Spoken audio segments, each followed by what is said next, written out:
Welcome to my new studio space. More on how we built this next week, but today we are going to talk about comparison. But first, a little question. I know you've probably heard about being catfished, but have you ever heard about being hatfished? That's right, I am super duper bald. I look like if Machine Gun Kelly had a baby with 2007 Britney. Now, going bald early in my life was a journey.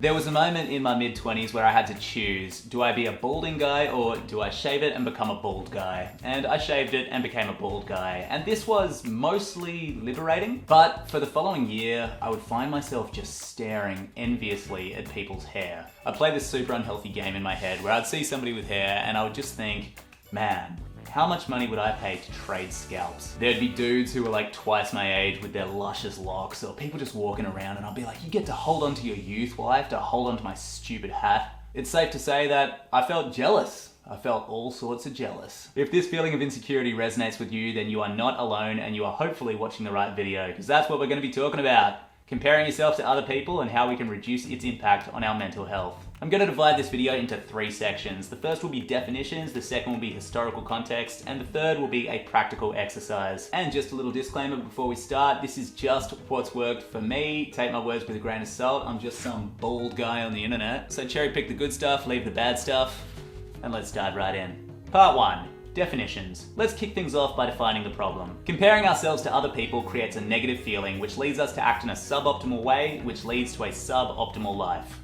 It's a clean little flowchart for a pretty nasty process. There are 2 main factors that I identify that create this feeling. The first is insecurity, and the second is comparison itself. My insecurity from before was being bald, but man, I got plenty more if we want to pick and choose. Yours could be anything. Maybe you don't feel smart enough, extroverted enough, like you pull off a crop top like influencers do enough. Whatever your insecurities are, we'll just acknowledge them and move on to the second definition.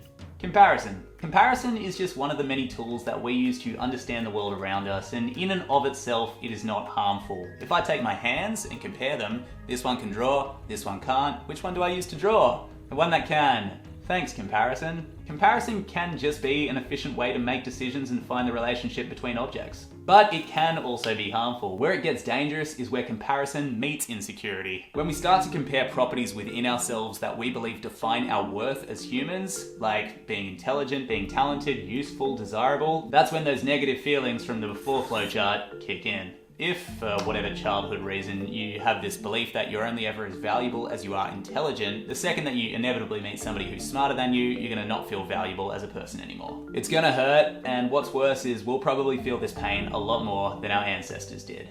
Part 2. Historical context. Unfortunately for you, me, and everybody we know, comparison has been set into overdrive over the past 100 years. Consumerism has preyed upon this natural human tendency. Advertising says you're not pretty unless you buy this makeup, or you're not a real man unless you drink this beer.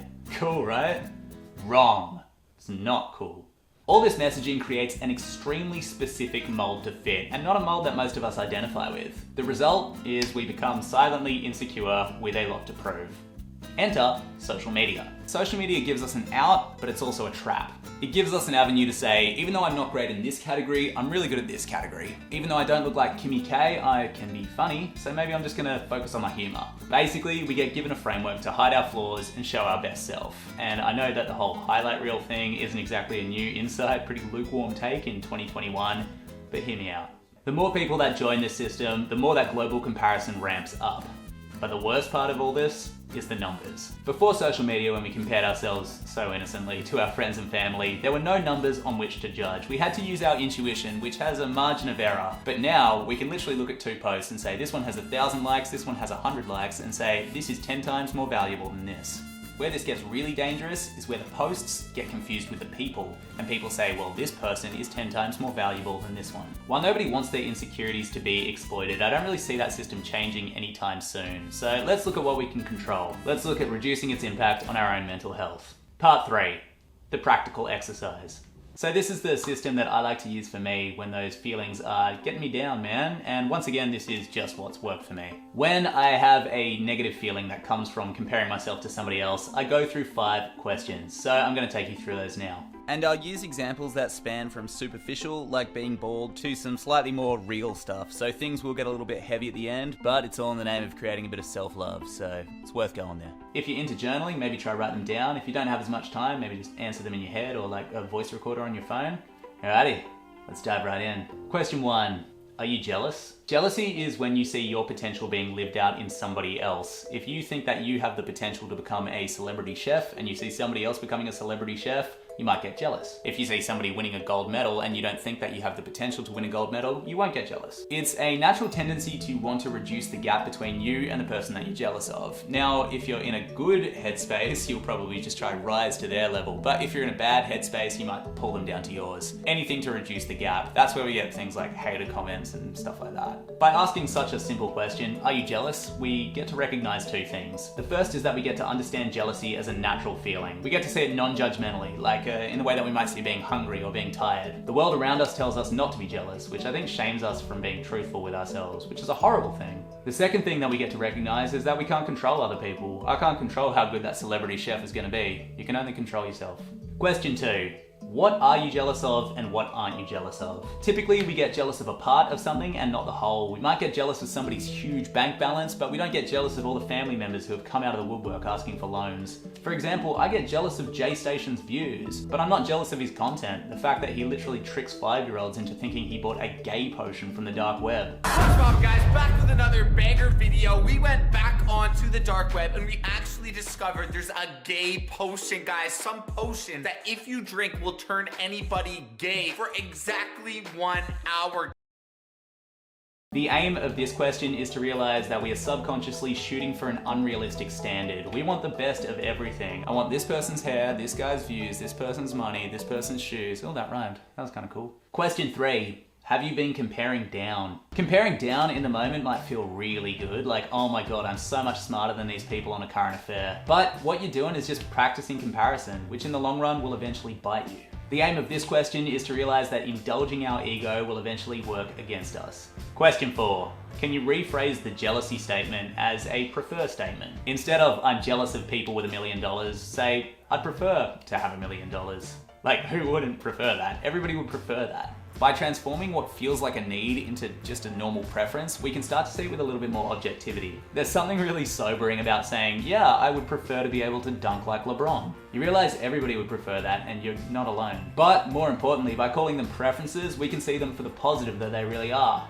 A compass. I'll give you an example. Being jealous of Stan Lee really just closes you off. It just kind of puts you in a box. But saying, I'd prefer to be able to make comics like Stan Lee, that shows us a potential life path. Hiding within your negative feelings might be a really cool positive desire to build the next Marvel. And the aim of this question is to uncover that. And finally, number 5, add, and I love that. This one's not technically a question, but it is super powerful. What we're doing is we're using the brain's problem-solving nature against itself. By saying something like, I am jealous of people who have hair, and I love that. My brain now has to figure out why. Why do we love that? And now I've got to come up with answers. Why do I love that I'm jealous of people with hair? And the answers that I have are, well, every time I look in the mirror, I get a tangible reminder that time is only ticking one way. There is no hiding from the fact that I am not getting any younger, and that is so motivating. And I might not have that otherwise. Also, just because I know someone out there will be curious, why am I wearing a hat? It's because I marginally prefer it to my bald head. It's like picking pizzas. I like them both, but I prefer the hat. I'll give you a real example. So, a bit of a content warning here. I am going to be talking about sexual abuse. This is my own lived experience as somebody who was sexually abused as a child. If I take like an actual insecurity, like something that really just sits within me very darkly, much more than say like my hair. If I say like, I am jealous of people who weren't sexually abused as children, and I love that, then I've now got to think, well, I love that for them. I love that for them. I think it's so cool that they can just go through their childhood and not have that. And it's so brilliant that there are more of them than there are people who were abused. And I think that's awesome. So awesome, because those are the numbers that we do want to see. Now, obviously that's a very extreme example and not one that I use a lot, but I included it just to show you how I like to use the same questions and the same systems on all sorts of issues, regardless of their severity. The aim of this question is going to sound super corny, but here it is. The first is to be grateful for what you have, warts and all, and the second is just to be happy for somebody else for what they have. It's a nice mental shift to think like, wow, that is awesome for you. Good.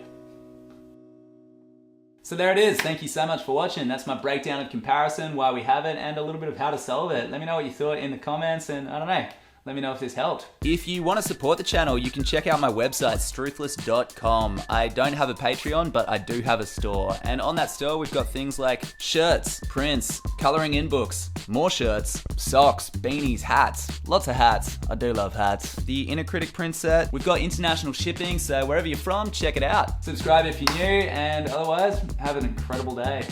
Catch ya.